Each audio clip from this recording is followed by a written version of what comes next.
नमस्ते.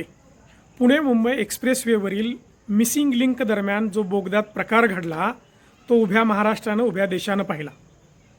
कोट्यावधी रुपये खर्चून जेव्हा बोगद्याची अशी दुरावस्था होते ते बघून जनतेनं जेव्हा प्रश्न विचारले, विरोधकांनी जेव्हा प्रश्न विचारले तेव्हा प्रतिक्रिया काय आली? महाराष्ट्राचे सन्माननीय मुख्यमंत्री देवेंद्र फडणवीस साहेब म्हणतात की मला शिव्या द्या, परंतु महाराष्ट्राला शिव्या दिलेल्या खपवून घेणार नाही, बघून घेईन. बरं, हे ऐकायला वाक्य खूप छान वाटतं, परंतु सरकार म्हणजे महाराष्ट्र आहे का? सरकारच्या भ्रष्टाचारावरती, प्रशासनाच्या भ्रष्टाचारावरती बोलणं म्हणजे महाराष्ट्रद्रोह आहे का? महाराष्ट्राच्या विरुद्ध बोलणं आहे का? पण आज राज्यात आणि देशामध्ये एक नवीनच ट्रेंड आला आहे.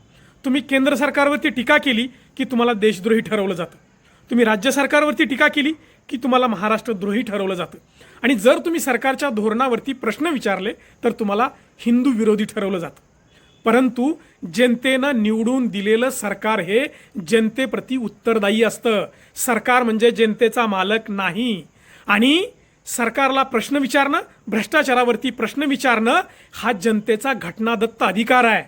परंतु जर ह्या भ्रष्टाचार उघडा पडू नये आणि त्याच्यासाठी जर तुम्ही महाराष्ट्र अस्मितेचे ढाल पुढे करत असाल तर हे चुकीचं आहे.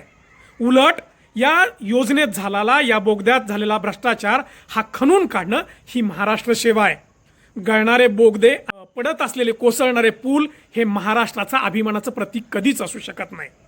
माझा जनतेला एक सवाल आहे, जर सरकारला प्रश्न विचारणं, भ्रष्टाचाराच्या विरुद्ध बोलणं जर देशद्रोह आणि महाराष्ट्रद्रोह ठरत असेल तर हे लोकशाहीला अत्यंत घातक आहे. तुम्हीच सांगा आणि तुम्हीच ठरवा, सरकारला प्रश्न विचारणं, भ्रष्टाचाराच्या विरुद्ध बोलणं हा गुन्हा आहे का तुमचा अधिकार आहे? कमेंट करून तुमची उत्तरं, तुमचं मत नक्की सांगा. नमस्ते. जय हिंद, जय महाराष्ट्र.